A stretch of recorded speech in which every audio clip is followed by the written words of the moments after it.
Thank you so much for joining us. Welcome to Tuesday. I don't know about you, but I can't believe it's May. We're almost at the end of, at least here in Australia, our financial year.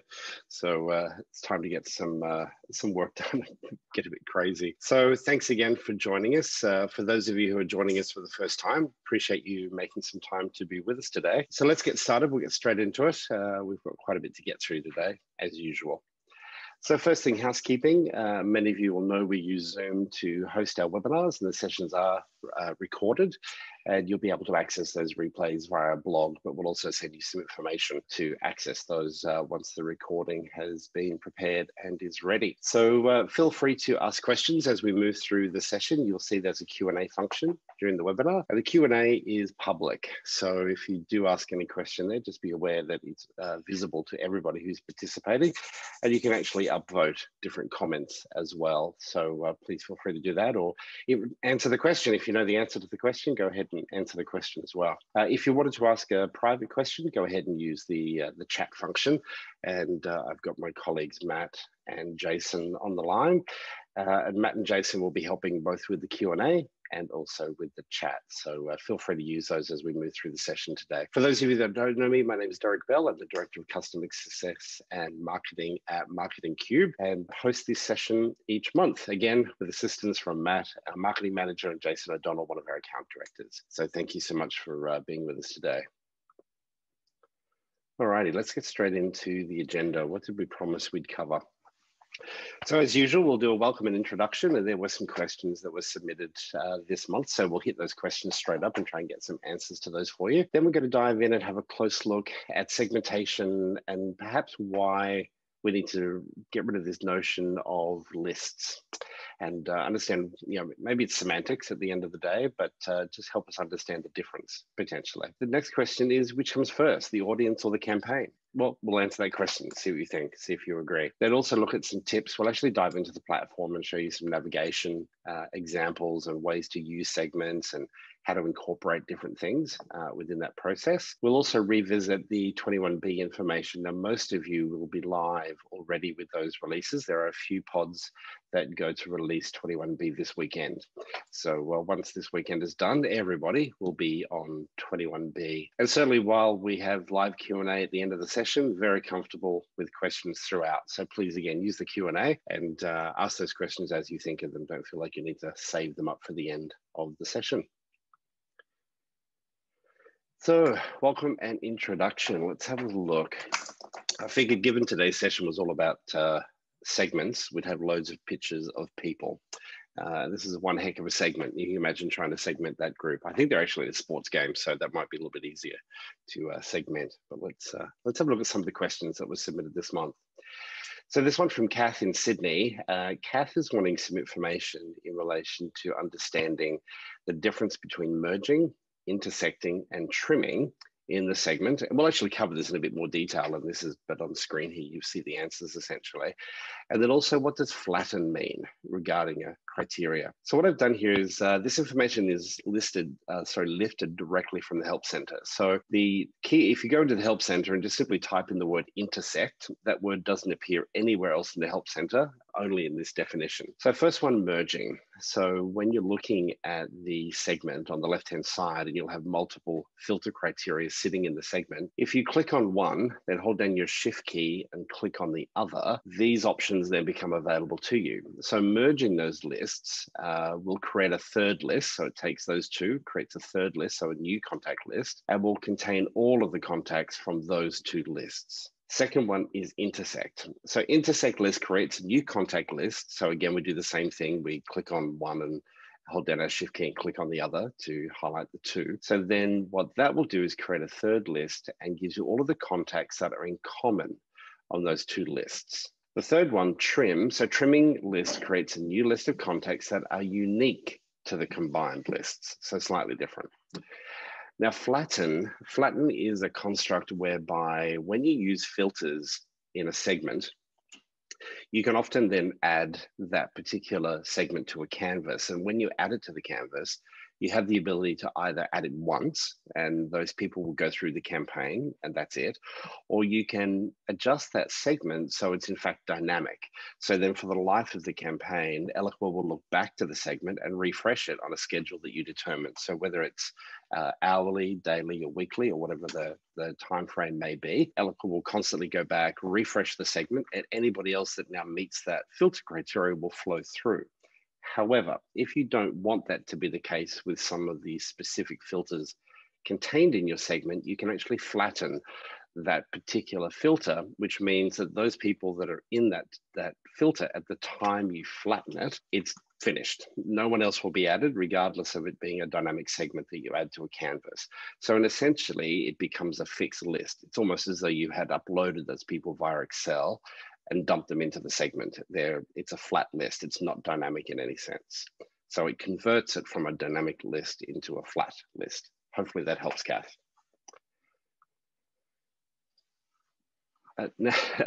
This question from Anushka. Thank you, Anushka, for your question. I need to clarify for everybody else on the call, Anushka doesn't work for Oracle. So this is not a question from an Oracle person. This is a genuine question from a customer. So Anushka, I just really sat here and I thought to myself, okay, so what would I see as the most popular feature and or selling point for Eloqua? I think the campaign canvas is certainly one of them. The campaign canvas is a very visual tool that helps you understand the flow of your campaign, which is a little bit different to many other platforms. So as a visual tool, it's a much nicer way to understand your campaign and how that campaign works. Another big, strong selling point for Eloqua is its ability to integrate with just about anything. So whether that be through apps that you may add, so a really easy example is your webinar platforms, like Zoom, like we're doing today, but also using APIs and connecting into CRM platforms, anything essentially, anything that is cloud-based or has the ability to connect via APIs, then Eloqua can pretty much connect to it. So I think SFTP, those sorts of things, all of those types of things can be integrated with Eloqua, and that's a big selling point for the platform. Then the next one I had was the editors, so the actual building of emails and landing pages, and also forms to a degree, but certainly from a non-HTML point of view, being able to use a drag and drop editor to deliver responsive emails and landing pages. Certainly a great tool for users of the platform and enabling them to quickly build content for their respective campaigns. Then the fourth point I thought about was certainly the ongoing product development. So there are 4 major releases to the platform, and we've just gone through the second release for this year that will wrap up on this weekend. So 4 major releases every year, delivering new features, all sorts of different functions. So that's a commitment from Oracle, I suppose, and that represents millions of dollars in product development every year. So that's certainly a positive. And then the last point is I just think it's a really cool tool. So it's easy to use. Some people may disagree with that, but my job is to help you feel the same way. So let's jump in and have a look at a few more bits and pieces. But there were a couple more questions. This one from Casey Ann in Sydney. Casey Ann asks, is there a way to extract the individual contacts data, such as campaign or activity log, or is it only viewed via the contacts overview without being able to extract? So at a very simple level, Casey Ann, the answer's sort of no, but it's sort of yes, but it does also depend on what you want to do with the data.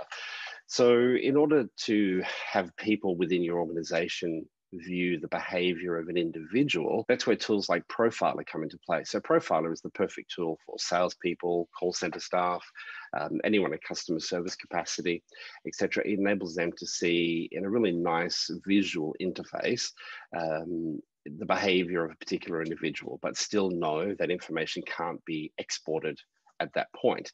Now, if you're integrated to a CRM platform, whether it's Oracle Sales Cloud, Salesforce, NetSuite, whatever it may be, that activity data can flow into the CRM, and that's a very standard process for anybody that's connecting a CRM to Eloqua.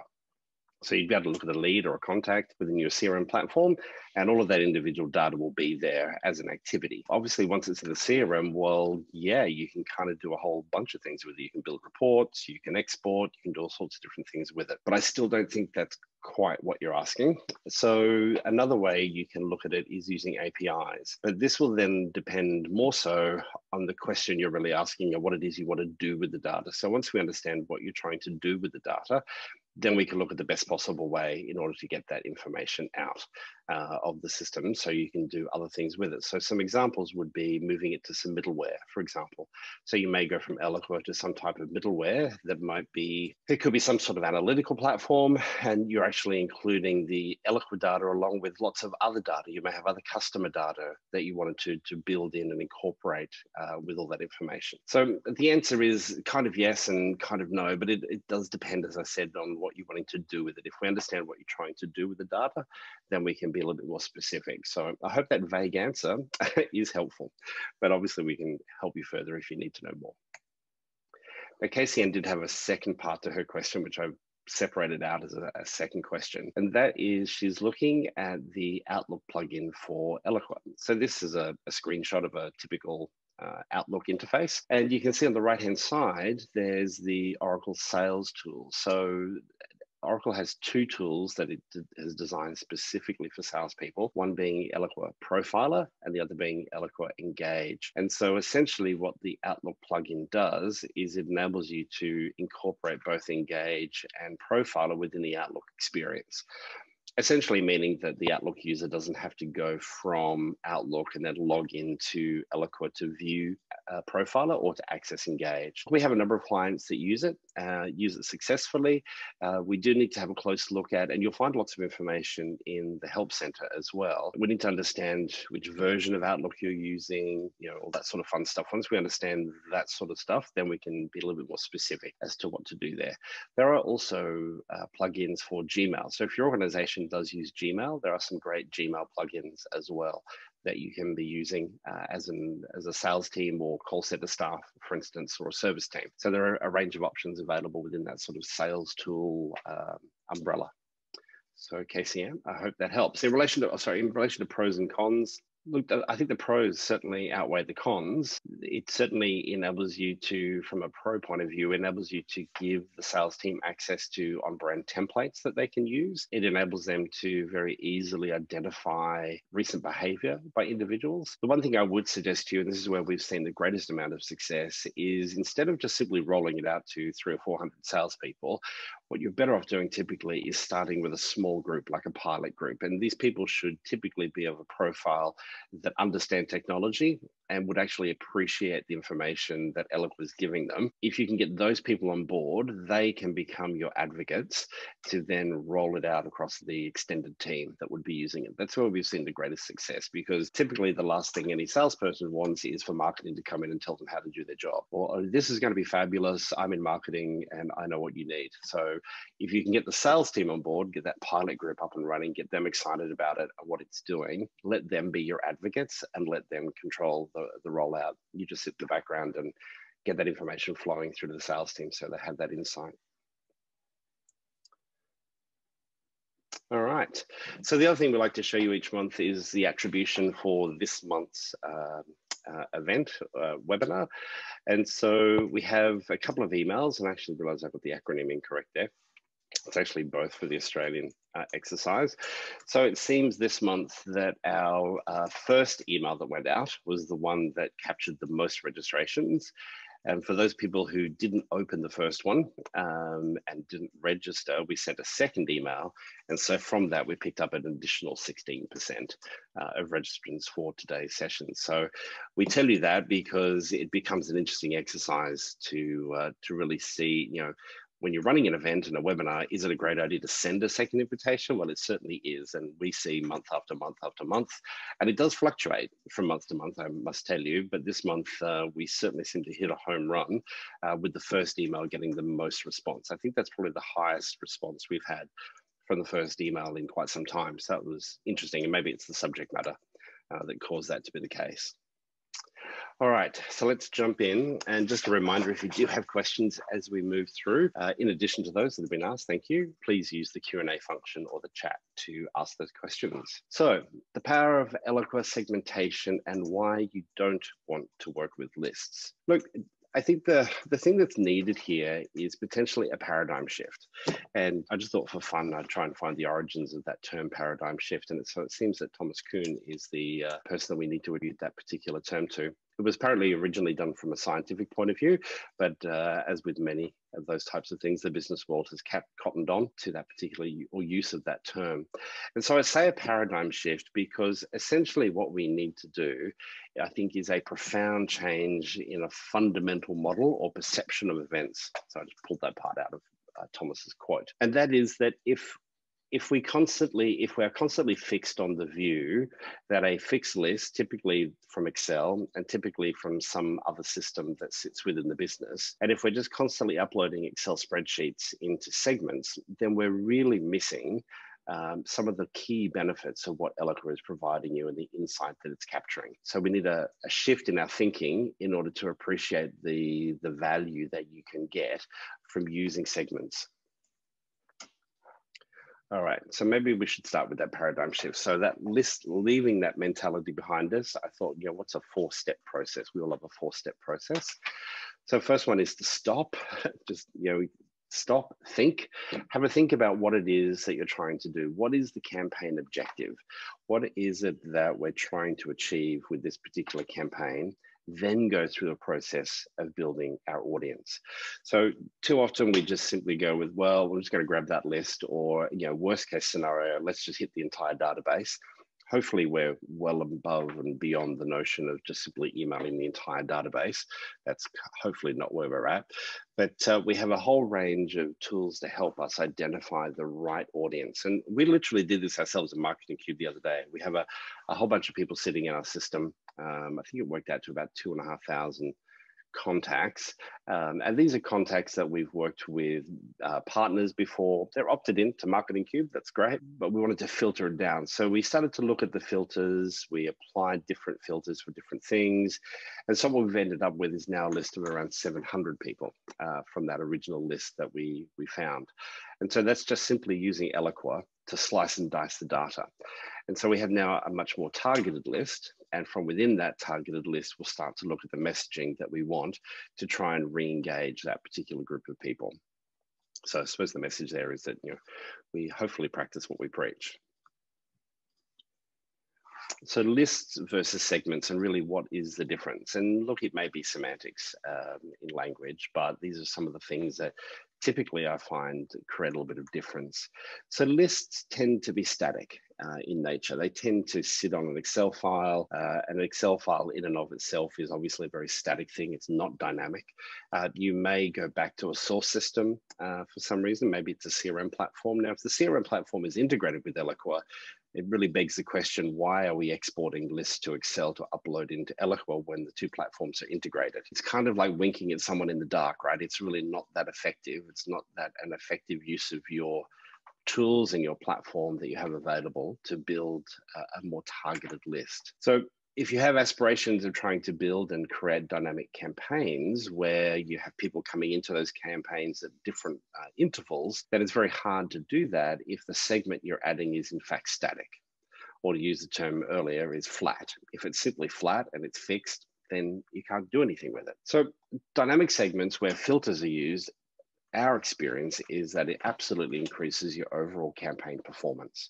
And so some of you will be subscribed to various things that we offer. The user group is obviously one subscription, so thank you for subscribing. Some of you may also be subscribed to things like our important updates, which is usually 1 or 2 emails a quarter, which talk about product enhancements for the Eloqua platform. And so we run that campaign, and the campaign itself runs for usually a couple of months. And as people subscribe to that, after the campaign is launched, if they should subscribe within that period, we use a dynamic segment and filters to ensure those people get the latest edition of the important update subscription. And the same applies to outside the cube and other subscriptions that we offer as well. So they're dynamic. Now, of course, it's not a binary game. I'm not suggesting to you that you don't upload Excel spreadsheets, because that's just the very nature of our businesses in some cases. That's just how things are done in some ways. But I want to show you some examples here in a moment as to where you could potentially mix the two and try and graduate from just simply uploading Excel spreadsheets. So I thought it best to show you here on the campaign canvas what I mean by this static and dynamic. So the first option there, you can see here we're highlighting the segment area of the platform within the campaign canvas.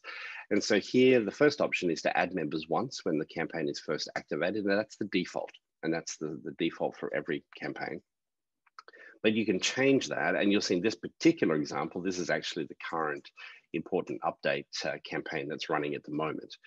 And what we do there is every hour, we check to see if there are any new subscribers that have come through that have subscribed to important updates, and they'll then fall into one or two of those different segments that you see at the top of the list. So as they flow through, that campaign just keeps performing. I can use the campaign entry report available on the campaign canvas to have a look at any new campaign members that are going through. But it just means that all the work and effort put into building out those newsletters there's value beyond the initial audience, that we can get that information out to as many people as possible. So that's what we mean when we talk about either a static segment or a dynamic segment. And of course, don't forget subscribers. So your subscribers are a key part of this whole exercise. And these are people typically who have proactively said to you, please send me this information. Please send me that particular detail. I want to make sure I'm included and receive that information. If you're working with static lists and uploading static lists from a source system, you must always remember to include your subscribers to that exercise as well. So don't forget them. Now, given the change of behavior over the past 12 to 18 months, I was thinking, and this is something that we're thinking about internally at Marketing Cube, is, with our event registration, which is purely events, should we be looking at dividing those subscriptions out to either in-person or webinar, or maybe we capture them as preferences, not subscriptions per se, but preferences. So if people have a preference to attend in-person events or webinar events or both, that's fine as well. So we need to think about how we do that. And we're going to have a little play. Our preference center will get a little bit of an update in the coming months. And we'll look at incorporating some of those changes into the preference center so people can tell us exactly what their preference is. So for people geographically separate to us, so we're based in Sydney. We spent a lot of time in Melbourne and Brisbane doing events into Auckland and across Australia. But certainly when it comes to Singapore, Manila, New York, Berlin, those locations are not really places that we're currently providing in-person events. However, webinar is something that's very much available to those people. So through some smart segmentation, we can make sure that we send invitations to people in those other locations outside of Australia or New Zealand, where they would attend a webinar versus an in-person event. I have in the past received invitations to attend in-person events in New York, and I thought to myself, if only they had just done a little bit of segmentation, they would know that I'm not in New York and I'm in Australia. So by capturing those preferences, you will be in a much better position to tailor your campaign audience. And that's where the preference center plays a key role in that process. And of course, your email groups, if you're having people subscribe to those email groups, then of course that also plays into your segments. And we'll have a closer look at that here in just a moment. So the next step was sort of which comes first, the audience or the campaign. In most cases, my experience is that it's the campaign that potentially comes first. Then we identify an audience that is most applicable to that particular campaign. However, it doesn't always have to be that way because your data may tell you something else. So there's that age-old adage, right? So hopefully you get the cute graphic. But it depends on which is which, right? The chickens could be the audience and the eggs could be the campaign. It really doesn't matter. As for this little fella down here in the bottom left-hand corner, I just thought he was quite confused. All right, so which is it, the chicken or the egg, the campaign or the audience? So what I want to do is just give you some examples that would require a little bit of thinking But again, it's not necessarily a binary exercise. So if we look at the campaign, say newsletter campaigns as an example. So newsletters typically are more subscription-based, or in the worst case scenario, it's hitting everybody in the database because maybe the newsletter is that single piece of marketing collateral that is sent on a monthly basis, for example. Managing it as a subscription is a much better idea versus having things like global opt-outs based on newsletters, because you don't want to lose people based purely on the newsletter if they're just not getting value or they're not opening it and it's just kind of annoying them as it's coming into your inbox. So hopefully there's a subscription center sitting behind that so people can choose not to receive newsletters, but still receive event invitations and thought leadership and other bits and pieces. So if your profile data is good, and we can use segmentation to help us with this, is to deliver some dynamic content to tailor those newsletters a little bit better. So that maybe there's only 3 or 4 articles, but in fact there are 5 or 6 articles, and you're using dynamic content to swap out certain articles based on the profile of the individuals who are receiving it. So in that example, it could be subscription-based. It could also be a combination of uploading some lists. Events is a good example where there's often a mix of what the salespeople have said. Hey, look, I absolutely need these 35 people or this 245 people. These people have to receive an invitation. I don't care if they do or don't fall into your filter criteria. They must get the invitation, and that's pretty normal. That's not unusual for many people. However, by using some segment filters, you may be able to surface and identify additional contacts that could be a good target for the event. So the event typically would focus on a particular topic. So why not go to the segment area of Eloqua and look at the website and specific pages that talk about the product or service that the event is going to focus on. And let's have a look and see if there are some prospects or customers, depending on the objective of your event, who have recently looked at those pages. And it may be that their online behavior indicates a level of interest, but there's nothing else. So salespeople are not talking to that person. So it can be another way to help build out that list or that segment to invite more people to. Also using your lead score as a filter criteria. So if you have an active lead score model that's focused on prospective clients, then using the lead score as an additional filter criteria within segments is a great way to help build out that audience for events. Another type of campaign you might run is potentially around some thought leadership. So again, you can either just hit the entire database, or we can start to do a little bit of segmentation to develop an audience that we think the content would most resonate for. So who's recently engaged with that subject matter? And it could be through emails, it could be through website visits, it could be a range of different things that would work. Who's currently subscribed, or have they expressed preferences for this type of content through the preference center? Let's make sure we include those people. Maybe you'll also use some targeted social campaigns. So if you ran some targeted campaigns through LinkedIn or Facebook or other social platforms, you may drive those people to a landing page where they can complete some information and then gain access to that thought leadership as well. So that would make it obviously a bit more cross-channel or multi-channel, hopefully spreading the success of what you're trying to do. So don't limit your audience simply to what Eloqua is giving you. There are obviously people outside of the platform that you want to try and capture as well. Now, one thing that I find really helpful is when I'm building a segment, it's very easy to go in there potentially and just drop in a whole bunch of filters and then hit save. I'll show you here in a moment what I mean. What I can sometimes uncover through the process of adding a filter and saving and then looking at the final number, then adding another filter, hitting save, and looking at where that number changes, it can be really simple. You might start with a segment filter criteria, and you've got 80,000 contacts sitting in there. Then you add another filter criteria, and it goes up to 82,500 people. And you're like, oh, okay, so it's not a big jump. Then you may add another filter criteria, and it could jump to 185,000. You're like, whoa, hang on a minute. So what's happened there? The process of adding the filter and saving enables you to see the changes in that audience based on each individual filter criteria as you apply it. If you simply drop all of your filter criteria in and then hit save, you lose that opportunity to really understand what's made that segment or what's the makeup of that segment and what the different behaviors and filter criteria that you've applied and what impact they're having on that build. So I'll show you here in a moment what I mean by that in a bit more detail. So something else to think about is, let's take that thought leadership campaign as an example.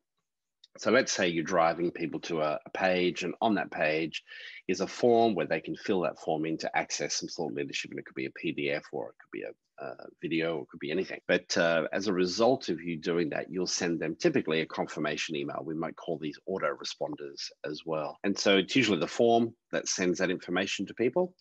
And then the question is that the end? Okay, so this person's given you information. They've hopefully answered some questions that some good questions you've added to your form to help build out the profile of that individual. So why does that necessarily have to be the end? I'd suggest to you that maybe that's just the beginning. So depending on the responses that you capture at those particular points, maybe it's a good idea to start thinking about moving those people automatically into some nurturing campaigns. Maybe it's based on the responses they give you, but it could also be they go straight through to the keeper, straight into the CRM as a lead because of the way they've answered certain questions. But you don't want to have these thought leadership campaigns kind of just sitting in isolation. You want to make sure that you're moving these people through. This is part of what marketing automation is all about, right? It's the ability to have all of these different lead capture exercises happening and then bringing those people in so that you can hopefully talk to them further. Now, it could be, as I said, they're based on responses to certain questions. You might move them to one of multiple campaigns, not just a single campaign. So there are all sorts of ways you can play with that.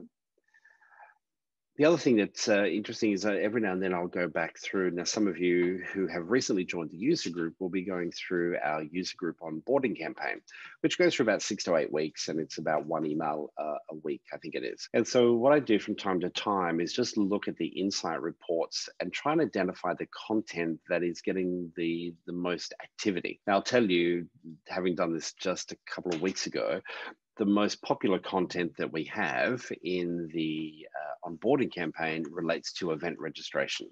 And many of you potentially have downloaded that particular piece of content.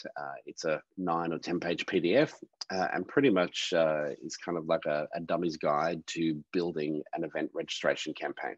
So it's pretty clear. It gives you some great examples for campaign canvases, but it's that piece of content that I see consistently is the spike.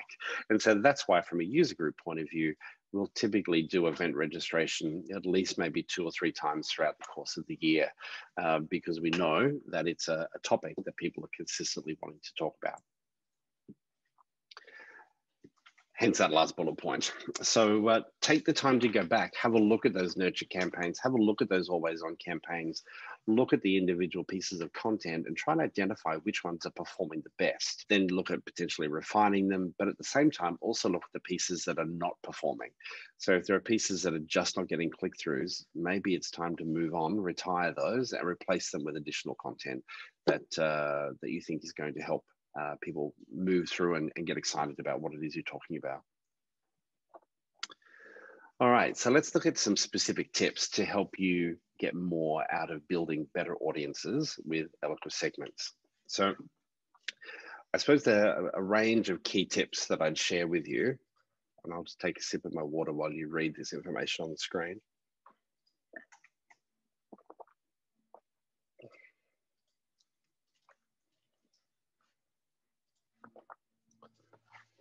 I was trying to work out how can I create emphasis on this particular point. So hopefully that emphasis is significant and you understand what I'm talking about.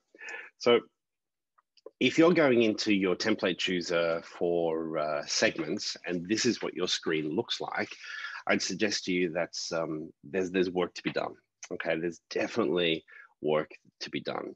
If this is where your segment template arrangement is sitting today, something is fundamentally wrong and you need some help. And happy to help and happy to have that discussion with you, because there's just a much smarter way to use the platform than to simply go back to old tired segments and doing a save as. That particular process is just fraught with danger, and there's a much smarter way to do things. So when we at Marketing Cube look at our template chooser, this is what we get. So we have very specific templates that are created for, certainly for subscriptions, certainly for different types of audiences. Some are pre-designed for different geographies, so maybe same subscription but different geographies. So they're all there, and what it means is that we can get started so much faster in that process, and there's much greater consistency in those audience makeup, versus me having to constantly either save as and then check things. I can give you the best nightmare example in the world is a client who, there's a large international brand that you would all know. A recent starter with the organization, she was told to simply, save as, because that's how we do things. It saves time, it's faster. So she did a save as, this particular segment, sent out the email, which was designed to go to business partners and contained leaderboards on sales, etc. So sales figures by different regions and so on and so forth. Well, it went to thousands of customers like you and I. So not employees or business partners. It did go to the partners because they were in the segment, but it also included in that particular segment with thousands of end consumers who now had a complete understanding of sales figures and last quarter results, etc. I can only tell you that was a monumental screw up. Oracle bent over backwards to try and, it went to the CIO at Oracle from the CIO of this particular organization to try and fix that situation, and where possible, try and stop the delivery of certain emails, etc., etc. It was completely unnecessary and could have been completely avoided through smarter use of the platform. So needless to say, they didn't make that mistake again. All right, so one thing that I use a lot and I encourage customers to do, and I often, when we do initial training, I create something for them that's just kind of like this, and I call it a base segment. Why do I call it a base segment? It's kind of like, as I've said here, a base segment start here. And so the base segment has a range of, usually it focuses on the exclusions more so than the inclusions. Let me show you what that looks like. So you'll notice when you come into this, so this is the template. You'll notice when you first come into the template, it's untitled, so I need to save it. But you'll notice in there that there's a whole bunch of exclusions, and those exclusions are sort of highlighted down there on the left-hand side. And you'll notice that the one at the very top says included, and the rest are all excluded.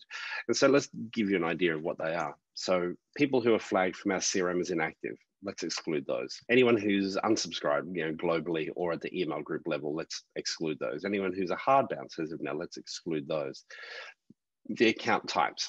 So the account types for us is we exclude, business partners, generally speaking, because if we do something for them, it's very targeted. So we have a different segment for that. But generally, it's excluding competitors, business partners, agencies, a few other bits and pieces. So it's just that way I don't have to remember to do it every time. It's just simply there. We do a lot of joint campaigns with Oracle, and so we like to separate those people out. And so we just want to make sure that when we're talking to Oracle prospects, that we do that in the context of a joint campaign with Oracle. So again, in our general marketing, we exclude those people. Anybody who's marked as spam, so that's coming through from the CRM. So if the sales team have identified somebody who's just spam or not worth pursuing, so that would be spam. So that, again, they're excluded. And the last one, you'll notice the icon is a little bit different. This is where we've used a shared filter to exclude people based on email domains. So we're in the B2B game, pretty much like many of you, not all of you, but many of you are in the B2B game. And so, for instance, we're not really interested in emailing people at Gmail, Hotmail, Mac, Yahoo, Big Pond for Australia, et cetera, et cetera. So what we can do is we've created a filter that just excludes those people. So wonderful, we're happy for them to fill in a form and come in, but and get that first piece of information, but we're not really going to be in a position where we want to proactively send them information.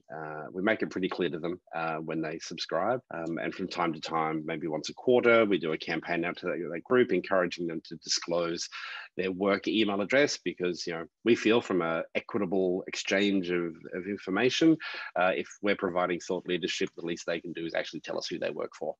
So that's our reasoning behind that. So all of that is built into that core information and that template. template that you can see right there. So you can see the plus sign at the top of the screen. So the plus sign is essentially telling you filter criteria, which we'll have a look at here in a minute. You can add an individual contact because sometimes it doesn't matter how many filters you apply. Mary at XYZ company, who you know you want to be in the campaign, is just not meeting the filter criteria for whatever reason. So sometimes it's actually quite helpful to be able to add an individual contact. And most of you will know upload contacts. That's where you would upload your Excel file. Shared filters. That's the example that you saw there in the bottom with the subscribers who are using web-based email platforms. And then shared lists. Many of you use shared lists as well. So you can take shared lists and drop those into a segment as well, which can save time and be a little bit more convenient. Now, at the bottom of the screen, depending on what you click on, you will be able to make some changes, and you'll see there the merge, intersect, and trim options. So they're the ones that I was saying a little bit earlier that we'd explore here. So this is essentially the same information that we showed you before, but that enables you to adjust and move things around. So we'll jump into Eloqua here in a minute and we'll have a look at that for you and show you how that works. Now, the other one that is helpful is you've got all of these different filters down the left-hand side, and you'll notice the very top one, for instance, what I've done there is I've done a right click. And when you do a right click on any one of those 6 filters, this little menu pops up, and this menu gives you a few different things. So the settings option at the top of there enables you to actually add some notes. So if you're collaborating across geographies or even within the office or across the country, you can potentially add some notes there to help other team members understand what your logic is and why you've applied the filters that you have. You then have the ability to exclude and include respective filters as you move through. The next one down to view contacts, that enables you to view the contacts just in that filter. So not overall. So in this example, overall, there are 769 people who are in this particular segment. However, if I wanted to just pick on just one of those individual filters, I can view the contacts within just that particular filter. Sometimes that can be helpful. Now, if you create a fairly complex filter scenario, you can actually also then share that or create that as a shared filter. So that will then, if you click on share, it'll go off to shared filters and you can save it, which then means you can use that shared filter in a range of things. You can use it in future segments if you want to, or you can even use it on the campaign canvas as well to route people in one of 2 directions. And then sometimes you add a filter incorrectly and you just don't want it anymore. So of course you can remove that filter as well. Now the flattened scenario, I've just sort of expanded on that concept of flatten a little bit more here for you. In this example, let's say you have a segment that is designed to include only non-English speaking contacts from Korea. And you want to include this segment in a campaign, but you don't want to include any new contacts in the segment once your campaign is active. So what we can do is convert the filter and flatten it. And that's what the flattened construct is. So you can convert the filter to a contact list by flattening it. And as a contact list, the segment will no longer add new contacts. That's the key thing. So essentially what you're doing when you flatten that particular filter, it's as though you had uploaded a list from Excel. It's static. It's not going anywhere. No one's being added. No one's being taken away. Doesn't matter how long it runs for. On a campaign canvas, it's a flat list and it won't change. So hopefully that answers the question a bit further. Okay, so I might be showing my age here, but has anybody seen this movie, Field of Dreams? If you build it, they will come. Now, apparently the quote is actually not quite right. The business world, again, has adjusted it. It was actually, if you build it, he will come, because Joe was kept hearing voices in his head about if he builds it. And what it was, he had to build a baseball diamond. And it was a particular famous baseball player from the 1920s, I think. And so it did actually happen. He built his baseball diamond, and all of a sudden these world famous baseball players from the 1920s came out of the cornfields and they played catch. So nice movie, great movie if you've not seen it. But my point is, if you build it, they will come. And by build it, I mean, let's build really cool segments that are much more targeted than potentially what you're doing today. So let me jump in here and give you some examples. So we access segments from the contact menu. And here's one I prepared earlier, but here's the templates that we use. And so I've used a base segment, which is this one right here. to create my Marketing Cube team. I thought I'd pick on the Marketing Cube team to show you. So I'll just zoom in there so you can see it a little bit easier. Let me show you a couple of different things. So what I was talking about earlier in relation to these options here at the bottom of the screen to merge, intersect, and trim. Essentially, you hold down the Shift key on your keyboard, and when you click on the two of them, so you can see now they're both highlighted, those options now become available. So if I click on potentially merge, Eloqua does some thinking, and you'll see there's now a merge list here at the bottom of the screen. And so this has now created a separate list for you essentially, and that's a flat list, okay? So the same logic applies with the others. So again, just simply clicking on one, holding down your Shift key, and then those options become available and you can play with them from there. You can also move these around depending on, and that's purely just to get your head in the right space, I suppose, as to what you're trying to do. So what I've done here, the most common piece that you would use, the most common filter is probably the compare contact fields. So compare contact fields enables you to access all of the contact data that you've got sitting on your Eloqua contacts. And so what I've done in this particular example is to isolate the members of our team at Marketing Cube. And so the easiest way to do that is using the email address domain. So just be aware when we talk about a domain does not include the @ symbol. Okay, so the domain is just simply the domain without the @ symbol, because you'll notice here it goes to 0 because there's no domain that has that in it as far as Eloqua is concerned. So that's the domain that you can see right there. So if I save that again, off we go, and we get back to 29.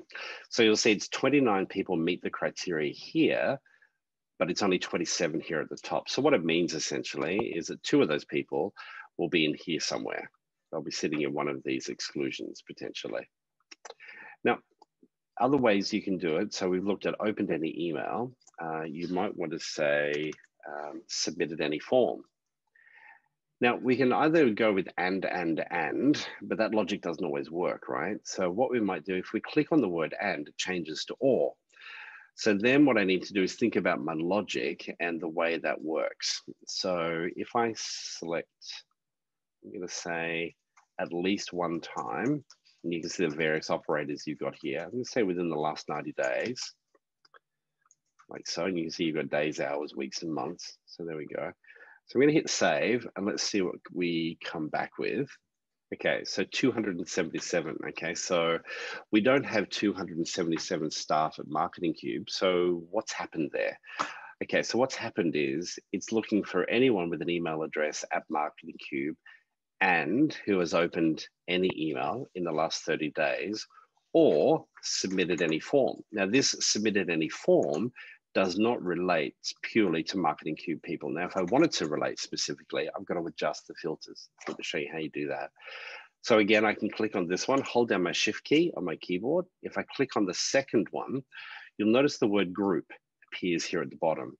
And so now what we're doing is we're saying to Eloqua, please give me any contact that has an email domain of Marketing Cube and has opened any email or they've submitted a form within the last 90 days. So now let's see what happens when I hit save. We'll see how active the team are. Okay, good news. The team are filling in our forms. That's good news. Okay, so now we're looking just purely at Marketing Cube people. So if I click on view contacts, there we go. So you can see everybody's got a whole range of different email addresses that we play around with, but they're all at marketingcube.com.au or .co.nz. Remember, I showed you also from an inactive point of view, you could also view the contacts, sort of just looking at that 500 to 30 people within that one particular filter. So you've got control to be able to look at that. And sometimes it can be helpful just to see who's in that exclusion. Or again, we can look here because there's 29, but only 27 are showing up. So again, you can see that in a bit more detail. Now, all of the filters over here, one of the reasons we encourage you to think so much about templates is that if you're beginning to build a segment and you start with a blank segment, the challenge with that process is that you have to remember to do all of these things. And you can see that, all of these different things have different, filters applied, different logic. information going through like so, unsubscribes, hard bounces, etc. Trying to remember to do that every single time is just a nightmare. And it's just fraught with too much danger. So if you come in and if this is where you're starting life, then that's a fundamentally flawed approach to segmentation. Okay, you will definitely have issues and you will make mistakes and you will get communications going to the wrong people and potentially people who you don't want that message to go to. So I can't emphasize enough the importance of creating templates. Now, the other thing that you've got the ability to do within Eloqua is to obviously look at custom objects. So over here, we've got has a linked contact in a custom object. So the way this one works is the first thing you do is identify the particular custom object that you want to look at. And I think the one I've got would be campaign content. So that's the custom object. We say add. Then the next step is to look at the actual fields that are sitting on that particular object. So for instance, country. And so it could be that it contains or is exactly, so you've got a whole range of options here, is in pick list. So if I say contains Australia, that should still give me some information. And I hit save. Okay, so that one gave me 23 people. So if I want to have a look at who's in that, I can then go to view contacts, and there we go. We've got a range of people sitting there within that particular group.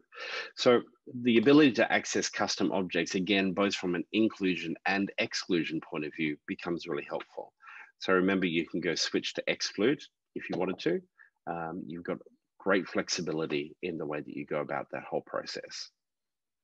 Now we can go on forever, I promise, but we won't go on forever. I'll just quickly revisit for you some of the bits and pieces that have come with release 21B. Now notice the questions have been few and far between. So if you do have any questions, we're happy to stay online here for a bit and go over those with you. Just quickly, this is really just a recap. We've only got a few minutes left. This is really just a recap on what happened last month that we showed you. The Oracle and DataFox integration. So this is a paid for app. The reason I wanted to show this and repeat that again today is there's increased integration available and more data being able to flow backwards and forwards. For our Australian and New Zealand clients, if you think about Dun & Bradstreet and the quality of the data that Dun & Bradstreet show you and why you might turn to Dun & Bradstreet to help you, the DataFox is another tool that it helps, but is in fact integrated with Eloqua. It's also helping to add information that's helpful for the sales team. It just enriches the data quality overall, which is good, especially industry information, company revenue for publicly available information, those sorts of things. The improved time zone support. So I can now confirm that where this is really helpful, I find is now for external activities. Whereas the date being uploaded, I would upload the date for Australia, but when I would filter, I'd have to put on my American East Coast hat. Fairly common problem within the technology industry. Everything is usually built on US dates. Now, my ability to segment is based on my date that is assigned to me in my user profile, which is Sydney, Australia, Eastern Standard Time. So now I can say the date that I actually uploaded and the information will come back to me. I don't have to say between this date and that date to accommodate for US East Coast. So nice bonus there. The analytics and dashboards continue to be upgraded and rebranded to the Redwood theming. And so there's 4 particular dashboards that have been upgraded. So you'll see those new interfaces. So have a little look at those. This one relates to those who have the premium branding functionality with Eloqua. Now you'll know who you are. If you're running Eloqua across multiple brands as well, then this is something that will be of interest to you as well. Probably a question, we won't explore it right now, but if you are in that scenario, have a chat to Kartika or to Jason and Adrian, and we can help expand on that a little bit more for you. So form spam protection. So this one is controlled availability, and we showed you a screenshot here, and I'll just show that again. So this is controlled availability, which means we need to submit a service request in order to have it turned on in your particular instance. But I'd encourage you to have a think about doing that. We can give you more information as needed, should you choose to do that. But I encourage you to have a think about that one. There was an issue with the Engage platform for those customers using Engage, where if an email was archived, the sales team could still access that to send out. So that's been changed. If Engage users are trying to access an archived email, that won't work. It's no longer visible to them. So that's a positive. Then for the administrators amongst us, this is just a slight change, just making data a little bit more easier for you to view. So when you're looking at the license usage overview, these columns have now been added for enabled and disabled users based on the various licenses within the platform. Previously, it was just a user count and that was it. And so you kind of had to manually go through or export the whole list out where you would then be able to see who was enabled and who was disabled, etc. But now you can see that information on screen in front of you. So that's a nice step in the right direction. And always for your best browser experience, Firefox 87 is now the certified edition from Eloqua's point of view, and Chrome 89. I typically use more recent versions in both of these and essentially don't have any issues. But if you are having issues, Eloqua will always say to you, which one are you using? Please use the certified browsers, and then we can troubleshoot from there. But that would be the place to go. A question from Remy, is the time zone update applicable to the date decision node in Campaign and Program Canvas? My understanding is yes, but Remy, I would like to actually take that away and double check that with the team, our support team. But let's see if I can. Look, what I might do is there's some information in Topliners that I'd encourage you to have a look at. And in Topliners, there's like an extensive document that talks more about it. You'll see me actually having some engagement in there around external activities and trying to get some answers. So yeah, so I'd encourage you to have a look at that. But Remy, I've got your details here and recorded the fact that you've asked that question. I'll see if I can find some more information and get that to you. Have a wonderful day. And thanks again for joining us for the live session. And we'll see you online next month. Thanks, everybody.